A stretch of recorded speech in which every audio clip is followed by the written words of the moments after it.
Welcome back to LimpQ Plus, everyone. On this channel, I'm 100%ing Breath of the Wild by a bit every day until the sequel comes out, Tears of the Kingdom, which is today in 63 days. And before I really start playing, I want to show you a couple of things today. First of all, I brought this up on stream before. I'm just pretty proud of it. I think it looks cool. I have a new logo now, not only a new icon. I'm going to show you this real quick here on the starting soon screen. That's what it looks like, obviously kind of inspired by Tears of the Kingdom and Breath of the Wild. It's made by Kudoha17 on Skep, very talented logo maker. And the other thing I want to show you is relevant to today's video, which is hidden hints in Breath of the Wild for Tears of the Kingdom. Now, a lot of this could be crackpot theories and might not be related at all, but I wanted to start at the shrine here. I've been thinking more and more how much the Sheikah seem to be related to the Zonai, who we haven't really seen yet. First of all, these circles that you can see on shrines, also inside shrines, very much look like the circles we see in the Tears of the Kingdom Collector Edition. I keep recognizing this Zonai swirl everywhere. I'm going over it with my arrow right now. Yes, it is slightly different, but it's definitely noteworthy. And the more I play this game now, I mean, we're literally basically coming out of a Zonai structure right here. This is typically what you see on these Zonai pillars, this like serpent look. They're obviously everywhere in Breath of the Wild.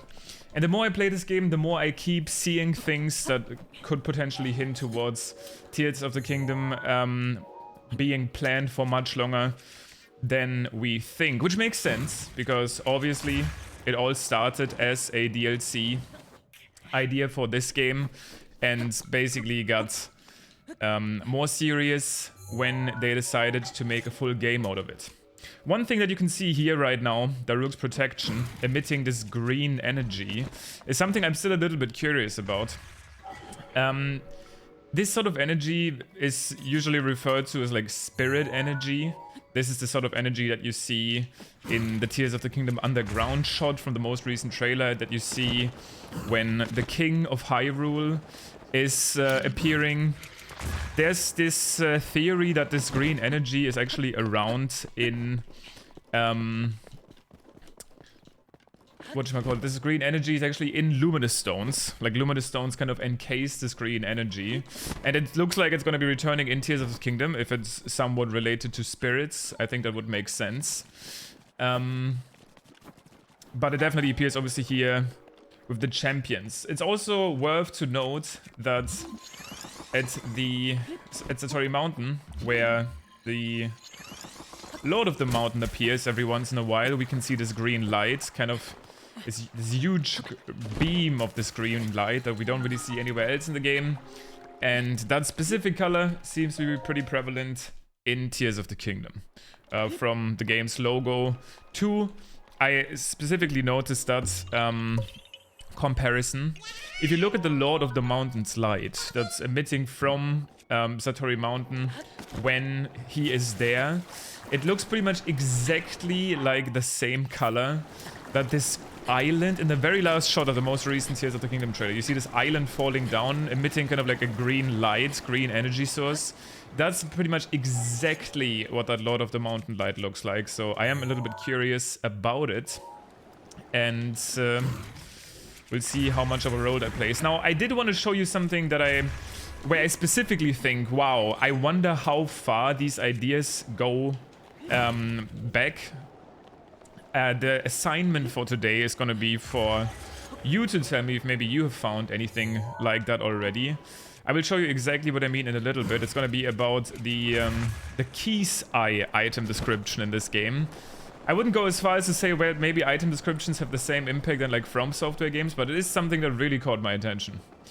But I needed to be a little bit more clear to really have the same effect. But let me get this Korok here first. And then maybe I'll go over to the tower here.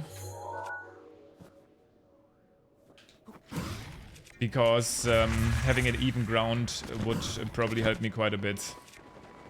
Unfortunately, it looks like I'm exactly on like a weather barrier, where it seems to unfortunately just be too cloudy here. I would like to show you this on clear weather, but going to Hebra and expecting clear weather is kind of tough. Actually, this is fine. So what I noticed is the Keys Eye item description in this game says It's a rare material dropped by defeated keys. It's fun to look at, but it doesn't seem to have much of a use at first glance. But it must be good for something. Now, I didn't really know what key size are good for in Breath of the Wild other than for potential upgrades, etc. But, and people have obviously already found this out, I need the right RNG for the keys eyeball to drop the right way. I don't quite like that. That's perfect. Now, if you do this, you get literally exactly, like compared right now, you get exactly the same visual from the homing arrow in Tears of the Kingdom. I don't know if they already had this idea back then, but this is like literally compared 1-to-1. It is the same thing. So I was wondering if that's something that they were already foreshadowing or already planning all the way back then when they made these materials. Maybe they had something like making different arrow types via crafting in mind already. I don't know if there's any interviews that kind of confirm this theory, but this is something I'm interested in. Maybe I'm also missing an obvious other use for keys eyeballs that they were hinting at with that item description, but I thought it was really interesting when I found that particular line in the item descriptions. Other interesting parts that I keep thinking about for hints towards the game are the puzzles, the Korok puzzles. Not the one I'm doing right now, but actually the ones of the Korok blocks. Now, it's arguable maybe to say that the Korok blocks aren't actually puzzles created by Koroks, that they're just hiding in them. But these Korok blocks also have that like patented Zonai swirl, kind of like inside them. Also, I completely went the wrong way. I'm trying to get this flower chase. So I was wondering, obviously that could hint towards, oh, maybe Koroks play a more important role in Tears of the Kingdom, but I feel like there's also a chance that these Magnesis puzzles are already in the world, and the Koroks just like use them as like a hiding place or like a little challenge. The list goes on, obviously, from obvious things like Zonai architecture in general. I wanted to go over like a little bit more niche stuff today, like this keys eyeball thing. I think the thing that's on my mind most of the time, where we have zero clues about yet really, but we're getting more and more hints towards it, is the correlation between the Sheikah and the Zonai. Now, a lot of people have said, yeah, it's probably just like the Zonai were like the magic wielders and the Sheikah were the tech people. And I get that. But I just want to find out more about it. Are they like the same people and they just like, they use two different forms of like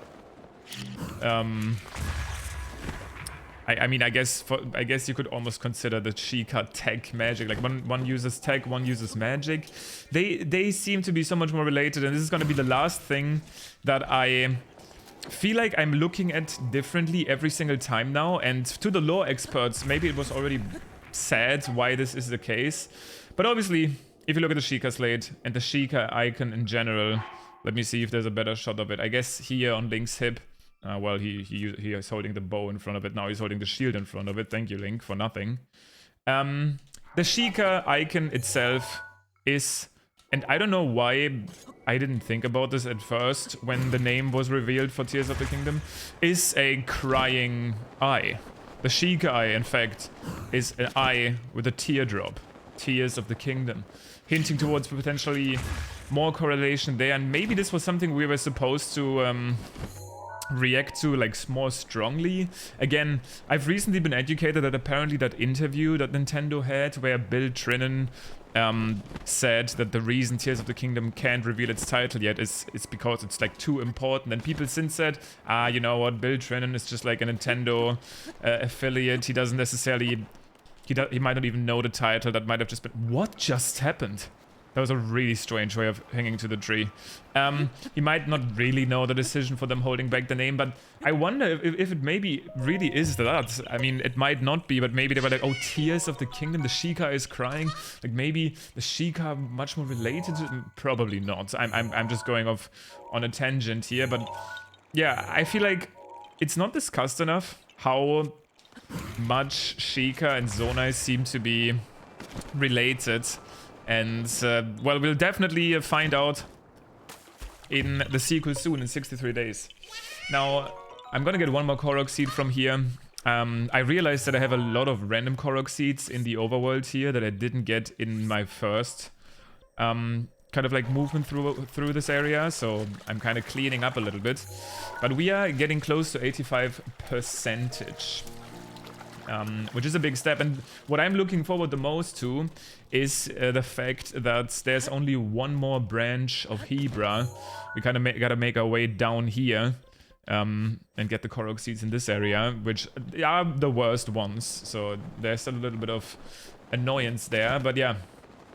Definitely looking forward to that. Also, is that a Zonai pillar? Is that the same?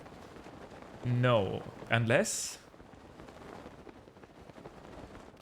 Wait, it is, right? This is the same pillar that you see close to Ferren Woods. It is really fun to go through this... Wait a second. See, I was gonna say, it is really fun to theorize what sort of hints they put there. I don't know what people usually, I'm trying to get a better shot of it, make out of this drawing on the left there, right? But it almost looks like a creature with horns to me. Like you can see like eyes and like horns, kind of resembling Ganondorf. Okay, now I'm really going all out. Let me know what you think, especially about that Keys eyeball thing. That's the one thing that I really wanted to show you today. And that item description. I really wonder if they... had an early idea day and they left it in the item description. Probably the most important thing to me, today that I wanted to talk about, but that's gonna be it. I'm gonna get the location for the stable here real quick. That's a better place to stop, and then I'll call it for the day. Thank you so much for watching. As usual, 62 days tomorrow until Tears of the Kingdom, and that's when I'll see you again. Thanks for hanging out. Peace.